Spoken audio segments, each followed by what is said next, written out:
Yeah. I lay on the scale, you gotta glow.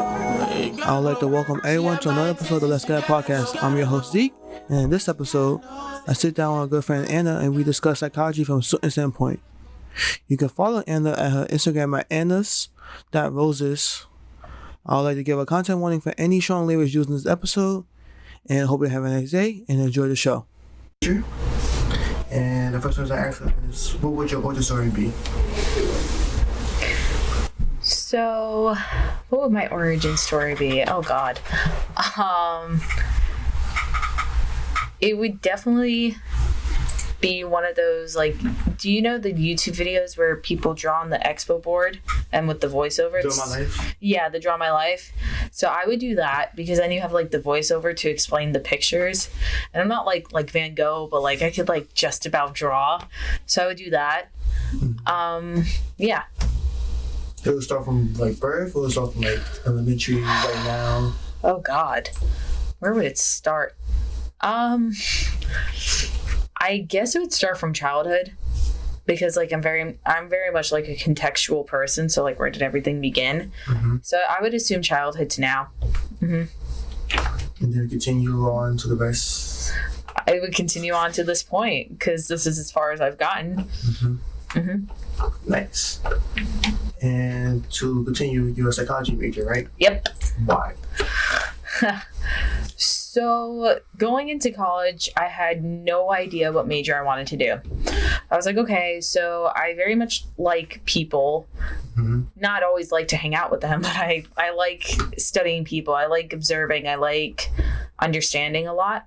And the only real major that does that is psychology, because you're understanding behavior as much as possible, and trying to help people with it. And it all depends on the person, right? Because psychology is so broad that it could really be taken anywhere. But for me, in a sense, I just want to use it to help people and have them, quote unquote, understand more. So why not human resources or something like that? So human resources, when it gets to the nitty gritty of stuff, human resources is very much like, they kind of are not always talking to people, and it's kind of like it's mixing human with finance, and I'm not very much into the finance perspective of things. I'm very much like project management, goal oriented, working with people per se. And then human resources is like, it kind of is project management, but not really. It's more so like, okay, like what could we do for the person financially that this company can give, right? Stuff like that. So what do you plan to do in psychology? So I am considering management. I think it's really fun to do. And once you're in it, at first you don't know what you're doing, but that's the best part about management, is that there's always leeway to change. And I'm very much like that. I'm very into transforming into like what you're supposed to be and learning through life. And not everything's going to come as soon as it happens. So it takes time to do things. So I think management is like the best one for me. And then do you use psychology other parts of your life besides like work in school? Or like the people aspect of it? Yeah, I mean, so when you learn about psychology, right, you learn not always how to help people, because I feel like if you learn psychology, that doesn't qualify you to help people per se. Like you should like go through every single thing to be a therapist, right? But I still like doing what I can to help my friends with their problems. And as much as like the whole meme of study your notes when you're upset, like, yeah, I mean, I know that, but that's not the point of it. The point of it is trying to like work with people and like see like, okay, like not everything is face value. There's always the genetics, there's always the history, the context, the background. There's always so much more than the physical, because everything exists not in one tunnel. There's multiple tunnels because we all see out of different things. So that's why I like psych, because it makes you realize that type of stuff. Do you feel like a change in how you view like active with psychology? Yeah, completely. I wasn't so open for a long time, and what psychology has taught me is to do that, and also to understand where people come from. Well, one, you don't always understand where they're coming from, but what I'm trying to say is it's more so just like there's always more to things. There's always more than just your perception. There's their story, their truth, your story, your truth.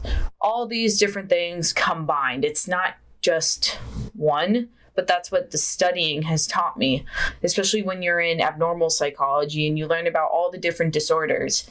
Some of them are genetic. Some of them just happen. Some trauma just happens where other things show. You can't track all of these when they happen, but you could just work with the person that has it per se. So that's just like one thing that psychology has taught me, yeah. Nice. So if not psychology, what would you be your second choice? Corp comm.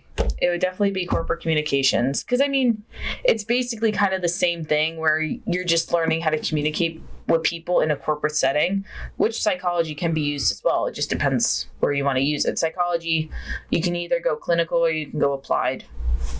All depends. Mm-hmm. As a psych major, did you have trouble like finding internships and stuff like that to help you get more experience, or was it more like you found jobs that you need skills that you had? With psychology, it very much depends on the person. So for me, I've only really worked after college. Yeah, since existing. And what I realized with psychology is that with anything really, it's very much how you take things, right? So what did you learn and how are you applying it? Psychology is the same thing, literally. What did you learn about people and how are you applying it to people? So luckily enough, I've been able to be in leadership roles. So I understand like both aspects of just being like an associate versus like getting that leadership position. What are the differences? What are the different perspectives? What can people interpret this way versus the other? What are different ways to communicate? Yeah. So I think being in those roles and being open to it, like I've definitely learned a lot with the help of psychology. Yeah. Yeah, it definitely taught me way, way, way more. And like, for example, like when it comes to leadership roles, right? You know, a lot of people think, oh, you should just be one type of leader. No, there's not one type of person. So what makes you think you should be one type of leader? Yeah. There's different ways of leadership and you should use all the different ways. Obviously, there's really bad and you shouldn't be a bad leader, but there's different ways of being good. And that's what should be accepted, is that there's different methods and it depends on the situation that you should use the different methods and pull from it. Not necessarily just stay in your zone, because you don't learn in your zone. You got to branch out. Just like good leaders, adaptable and those. Yeah, it's like adaptability. What else is there? It's like learning discipline. So when should something be more disciplined and like this has to be done now versus like, okay, like I understand your circumstance, but we're going to work with it. Like it all just depends. But that's what psychology preps you to do. It preps you to understand where people come from, quote unquote, because you can't always understand, but if you can get some context, that's what helps. Yeah. I've been in a bunch of leadership roles, but a lot of time I have trouble with like dealing with different people and different things happening at the same time. I think psychology can help me like just understand like where it's coming from, so I don't have to like spend the brain power trying to figure out why it's happening. Yeah. And then I can just figure out the solution. Yeah, and you know, there's so many different angles to psychology, right? So let's say you said something that you weren't intending to offend me on, but I got offended and I said something aggressive. What is that saying? On both ends, it's saying you didn't understand the context. Yeah. On my end, it's saying I'm projecting how I feel onto you, and I'm projecting how to make you feel bad because you made me feel bad. So that's what I feel like when it comes to behavior. A lot of people do not look at the other side because there's always the other side to it, right? Like, yes, a person can just project what's wrong. What prompted it? What might have not prompted it? what happened, what didn't happen. So many different lenses that people have to be more open about that they're not doing. And that's why I feel like a lot of people are afraid of psychology and they don't understand it, because it's so much bigger than people think it is. It's freaking human life. Obviously, human life is not easy, but you have to open your eyes to it, or at least try to open your mind to it if you want to. Not saying you have to, but if you would like to, it's fun to do, clearly. Yeah. Please, I just lost my question. No other questions. So I guess psychology, people say to, so what, so like more understanding people or interacting with people? Oh, it's both. Both? Yeah. Again, understanding, that's a big word right there, right? Because you can only understand so much as I tell you. For therapy, let's say, when it comes to therapy, people speak about what's currently bothering them, but that doesn't mean they always give context. That doesn't mean they always explain the full relationship to the person. And even then, the full relationship is one side. Yeah. The way that I'm communicating how I'm upset, that varies on the person, you know? But at least I feel like with psychology, you learn a lot about like, okay, like what is the person just telling me and what that might mean, you know? And then in turn, when you learn about management, leadership and all that, what can I tell those people? What can I communicate to get them to understand? What can I communicate to make them a liaison or something like that? Mm-hmm. So when you use leadership type roles, do you ever feel nervous or anything? Do you ever second guess yourself for like, yeah, I'm gonna make a decision? 100%. I mean, when you make the quote unquote right decision, is it really the right decision? It's up to the person. It's up to the results. It's up to the person. Yeah, it is up to the results. I agree, but the right decision is your perception on the right decision. You know, people always behave in the way they want to, no matter what. Doesn't mean it's right, doesn't mean it's wrong. It depends on the person. And that's the big thing with psychology, is it depends. I learned that in personality. My professor was like, it depends, because you learned about all the different theories that these psychologists made, and they're all valid because they made them, but it depends. And that's just how you have to approach people. It depends. Because all circumstances give you different things, and you just like, yeah. It depends on the way you have to approach it. Leadership, management, people, it depends. Do you think somebody can learn some of those skills by just interacting with people, or they have to go to school for it? No, you have to go to school for it, because as much as you can interact with people, that doesn't mean that that's all people. At least with psychology, it tries to get to all people. Obviously, it doesn't, but it does its best to. But you can't approach all people the same, and you shouldn't. Because as much as psychology looks into the science, it doesn't look into society. It doesn't look into culture. And that's the point of sociology, anthropology. It looks into the past. It looks into the trends and all that. Versus psychology, which is literally the study of mind and behavior. Mm-hmm. Yeah. Nice. Yeah. Fun stuff. Now I'm not going to say psychology. No, shouldn't do that. You should take. It's worth it. You took intro? Yeah. Nice. Took it technically twice. Took it in high school and took it here. Nice. I think you can see how people interact with, like, why. Compared to, like, just sometimes you just can't understand. You don't have all the details, and then. Yeah. 100%. And the thing is, too, everybody handles their shit their own way. Yeah. So, as much as psychologists can theorize different methods of people expressing anger and all that, nothing's concrete. We're not even concrete, let alone behavior, the mind, and all that. But it depends. More story psychology? It depends. It depends, yes. Correlation does not equal causation. That is tattooed into your brain as soon as you're a psych major, and it makes more sense when you study it. It depends. Yeah. Name episode, it depends. It depends, yeah.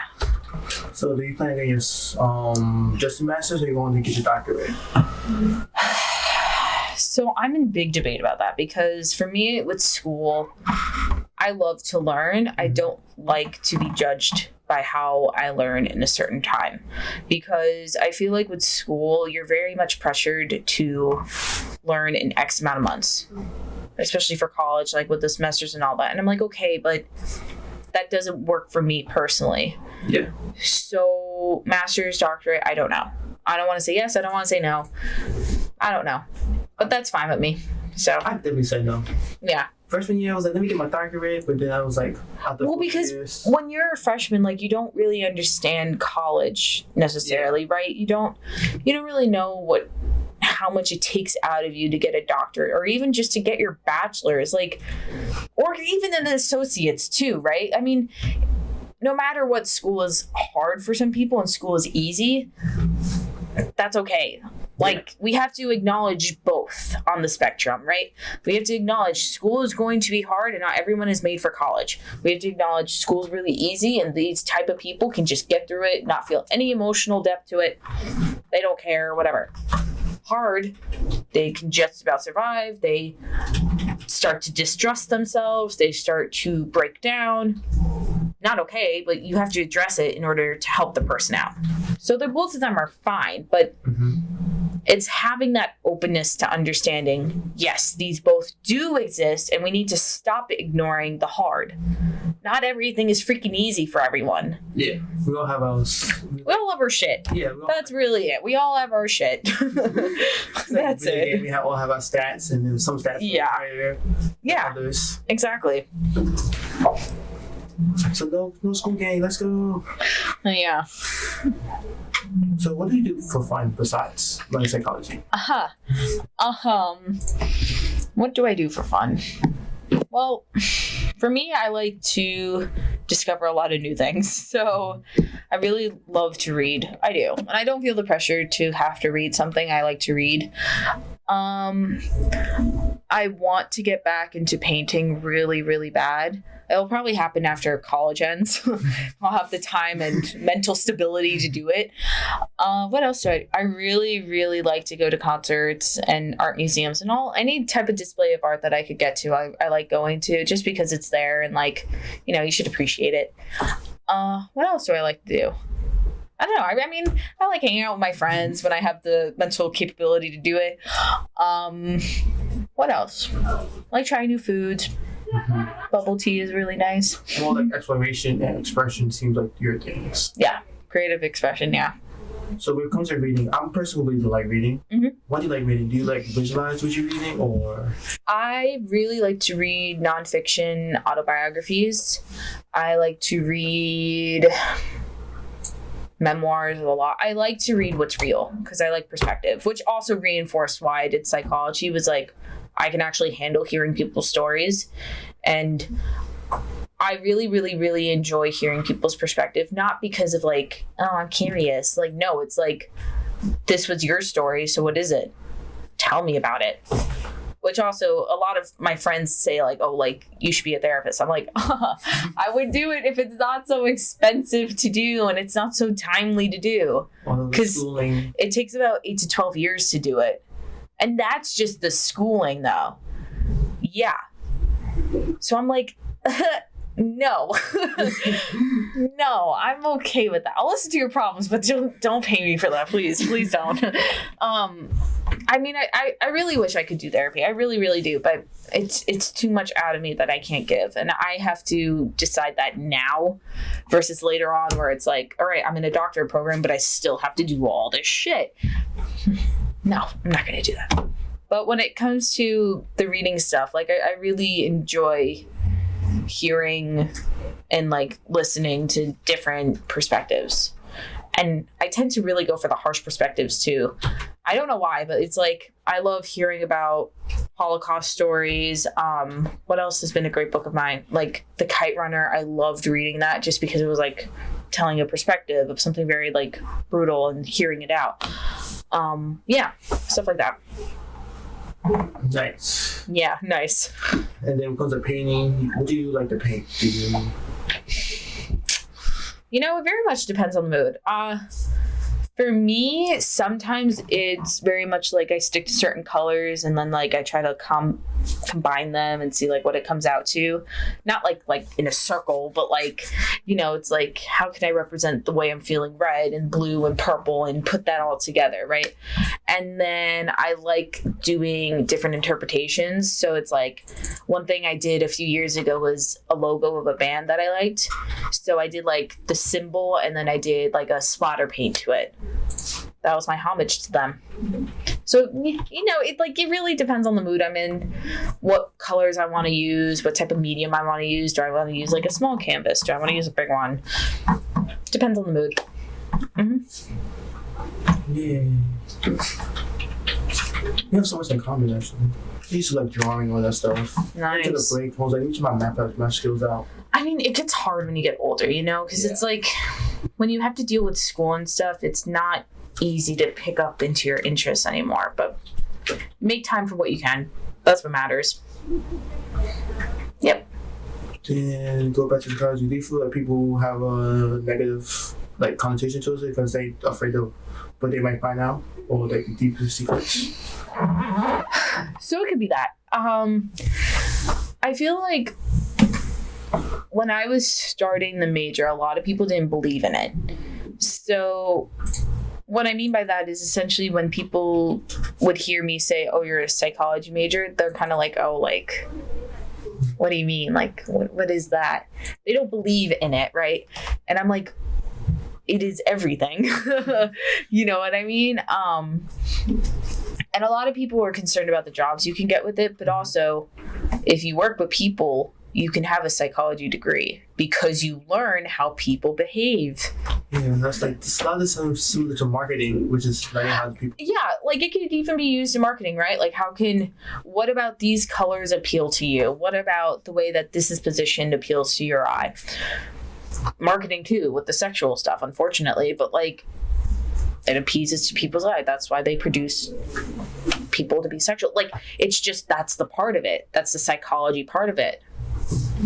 It all depends on the person and how they want to, utilize it. But it's interesting too, when you take abnormal psychology, the first thing you're usually told is you can't apply this to yourself because you learn about all the different disorders and different drugs that might affect people and all the different bad stuff that can happen. And the thing is, when you learn about the different disorders, you also don't want to analyze people to assume that they have something because you don't know, especially at an undergraduate level. Like you're not a therapist that literally has to do rounds to see like, oh, these type of people exist and all that. No, you take abnormal, you just study the theories and then you see what happens. If you can relate to it, however, that's where you need to take that step and say, okay, who can I go out to for a resource? Right. Because, you might have some cognitive understanding of it, but you also don't know at an undergraduate level. So I think that's why people are like low-key sensitive to taking psychology is like, oh my God, what is this veil that I have to unrelease, undo, all that type of stuff. Yep. Man, what's the difference between psychology and abnormal psychology? So, okay, abnormal psychology is aimed towards like the disorders and anything that people can get like diagnosed with. So psychology is the study of mind and behavior. Abnormal is a branch. So that's a subscript. Yeah, it's part of it. Like abnormal is specifically towards the disorders and the way that different drugs might affect you, and it goes towards this book called the DSM-5, I believe. It's the guideline to like clinical psychology, like when it comes to disorders and all that type of stuff. So it's not abnormal psychology is not all of psychology. It's just something that you could take. Yeah. Back to expression 5. And then in 10 years, what do you see yourself? I don't know. And I'm excited for the I don't know. Because I'm very much like, okay, like this is going to happen. Whatever happens type. But I do really like management right now. So what I'll say in the next 10 months is something towards management. 10 years is too far ahead for me to think about right now. I don't know. I get very hesitant to think that far ahead because I'm someone that likes to like say like what I'm going to do. So 10 years is like too long and too much trauma can happen and like, oh my God. So we're just not going to say 10 years. We'll say 10 months. 10 months? 10 months. Yeah. And do you think for psychology, every culture has a different take on it, or? Oh yeah. That's the toughie with psychology, is because cultures are not always accepting of it. And I can't speak for other cultures that I am not part of. However, from what I have studied, it's not always something that is approached with care. It is not something that is always approached in families, spoken about. It can be something that is discouraged, left under the rug. Don't act like that. Men don't cry.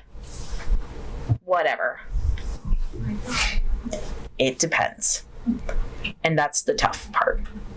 But that is also why a lot of women of color, or people of color are very much encouraged to become therapists. It's because they literally can speak on those cultures and they could literally give that perspective to someone that's similar to them and be like, okay, this is where you're coming from. I can't give you advice on where you're coming from. However, I could give you perspective. Mm-hmm. And it makes sense. I mean, hello, that's a valuable opportunity to do it. If you could help more people, you might as well. Yeah. So, yeah. Yep. And then for the future psychology, is it more things to be unveiled, or be more like? Well, I think the next step in psychology is definitely understanding the role of technology. Mm-hmm. Because what I've been thinking about is how social media can very, very much harm people. And yes, there are studies going on about that, but I don't know. That's definitely where psychology is going to be turning, because it's like with this societal pressures in America, at least, to be like Instagram famous and all that type of stuff. What is that doing to the mentality of the individual? So, for example, like what is it doing to musicians to always have to post? Mm-hmm. What does that do to them? Why do you have some people that don't post that much? What does that say mentally? That's definitely where I see things expanding. And yeah, that's really it. That's where like a lot of research hasn't happened yet, because again, social media is happening right now. And it's very, very hard to see progression when it's all just like happening right now. Yeah. Yeah. Instagram taking away the reviewing likes, all that stuff. What does that mean? And also, psychology is not that old either. Like, the study of psychology was probably late 1700s, early 1800s. Correct me if I'm wrong, but it's not regarded as that old because it just hasn't been focused on for that long. And that's where technology affecting how people speak technology affecting the way that people interact and mentally, and what does that do? That's all now. I also feel like as a society, we've had these problems before, but technology is making it expediting it and making it more prevalent. Yes and no. I feel like with technology, it depends on the person. So like, if they have to constantly, I don't know, post a lot, does it mean that they have narcissistic tendencies? Depends. If someone is not posting a lot, does that mean that they have self-deprecating issues? If someone doesn't participate in social media, what does that mean? You hear people going on social media breaks. What are you breaking from? Are you breaking from the fact that you are addicted to seeing how other people are doing? Are you breaking from not wanting enough people to see how you're doing? What does this all mean for behavior? That's what psychology goes back to. What is this doing to you that is harming you and distressing you from carrying on life? Yep. With social media technology, I always wonder how, once we get to the point with technology where everything's automated, what we're going to do after that. I don't think it's going to hit that point. I don't, because there's too many people for everything to turn technology. It's not like technology is going to be in to replace people. Technology is only building a bridge to communication and representation. So I don't think it's going to overtake us, because that's a lot. So no adjustments? No, I don't think so. I just think that technology can harm you if you don't know how to work with it. And that's people's biggest problems. But it also has to do with the marketing that exists of saying, oh, you have to post this amount of times to get this amount of attention on you. Okay. What's happening in real time that you're not receiving that attention from the certain people that you want to receive it from?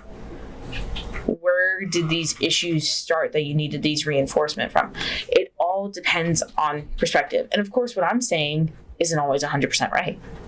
It's just my perspective. It depends on what you listen to. Yep.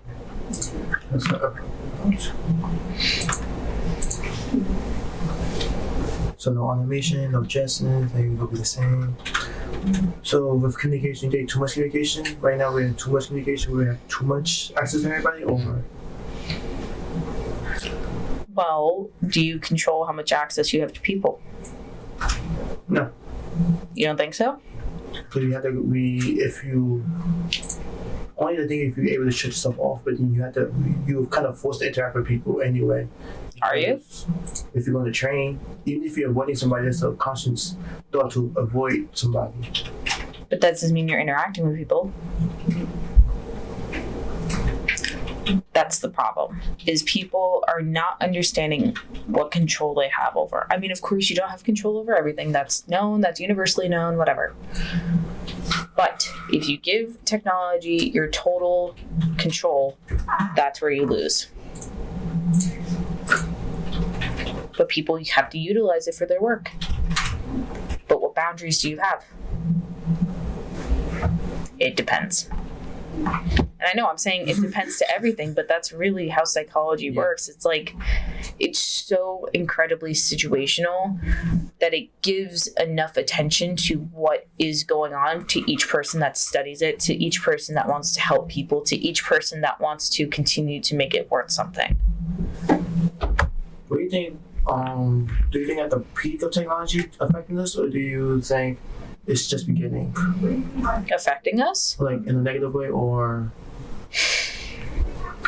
You already know my answer is going to be it depends, because everybody takes technology different. Like, for someone that doesn't post a lot and only posts once a year, does it affect them the same as someone that posts every day? It can. It just depends on the person.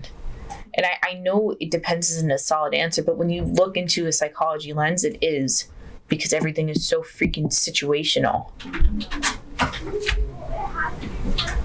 I feel like people in Bangladesh, like the generations before us, they made the decision for technology for us, and we're now trying to figure out how to interact with it. So Facebook and everything made before we was had the decision to say yes to it. It was already becoming a big thing, and now everybody's like, okay, we went too far. Now we don't know what to do next. See, even that's so tricky, because what is too far? What's okay to do? I don't know. If only we had the answers. Well, I mean, what would the answers do? Then we say point in the right direction, but then what's the right direction? Because even that could be subjective. Yep. Psychology seems fun. Psychology is so much fun, and people look over it too much. It's so fascinating to study. And if you let it, it can open you up. Again, like I mentioned earlier, it very much depends on the person, and what do they want out of psychology? Do they want to use it for deception like Ted Bundy? Do they want to use it to help other people like therapists? It depends on the person. And what was your minor? English. English. Yep. Wanted to do English to learn how to read and write somewhat well. Doesn't mean that's always true, but you know what? English is very much dependent on the person that grades your paper. So it's like, I write okay. Yeah. And that is more like more of a tool for you to use. 100%. That was something that I actively decided to do because I knew I needed help with it. So I'm like, well, let me just pick up a minor. It's going to challenge me. So you only learn in challenges, or at least I do. I'll say that. I learn in challenges. So I was like, fuck it. Let me just do the minor. Yep. Nice. And then I guess we could talk about culture. Oh, God. So what about culture? What about culture? What does it mean to you? What is culture? Culture, I feel like, is a combination of trends and patterns and the good and the bad and the people and the significances that exist, you know? It's very different for everyone, and also there's so many cultures that they even made a study for it, which is essentially sociology, because it goes back to context, it goes back to it depends. There's so many different varieties and differences of people. That's what culture really highlights. American, European, Italian, Polish differences. It's culture. So what would you say your culture is? What is my culture? Oh, God.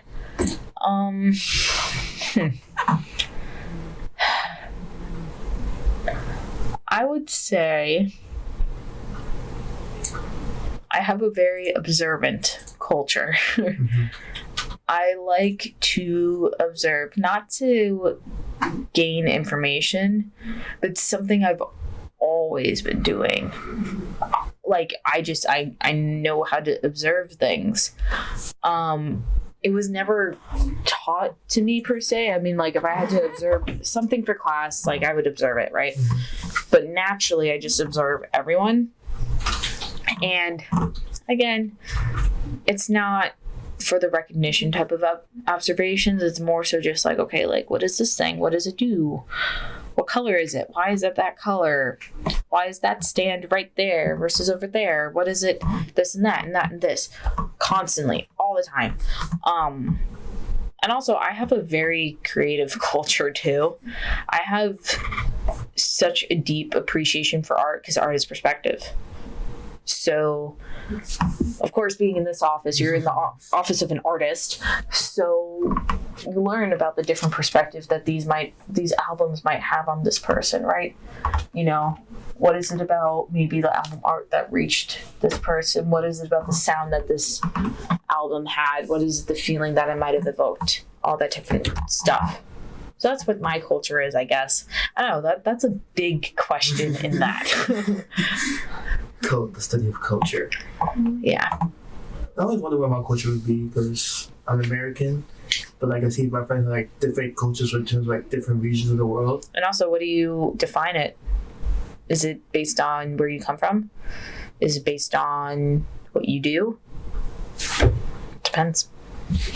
Name episode? Depends. It depends. It depends. Yeah, that sounds about a good episode name for this one. Mm-hmm. Thanks. And last point in psychology. Do you have like? I have a friend who studies psychology and also did a minor in math. Okay. See, like that's more like analytical version of psychology compared to yours, more like understanding. Yeah. I mean, what the math can do is help this person in research because they have to, I mean, whatever you say has to be backed up by freaking something, at least in the eyes of academia, which is, I mean, I get that, whatever.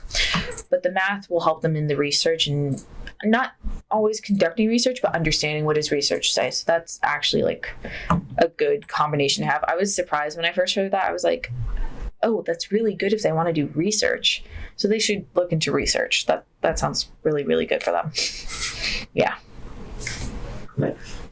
So I guess we'll go to the last segment where you can name your story. Oh, God. I don't even know. I would just put my name. Anna. Well, my full name. I would put my full name, yeah. Because it's my story. No one else's. And even then, like, I actively choose not to have role models. I do draw influence from people, but no role models, because no one has lived my life specifically. But I actively make that choice. It's hard, you know? You're only given so many tools. You have to construct the box yourself. So I'm constructing my own freaking box with no role models. Yeah. Thank you for your time. Thanks. It's Any cool. Promotions, anything you wanted to say? No. I mean, you can follow my Instagram if you want. I don't really post there. I just post what I find pretty. So, like, I literally have 2 posts on there for a reason. It's because those are pretty to me. That's it. I mean, will I post in the future?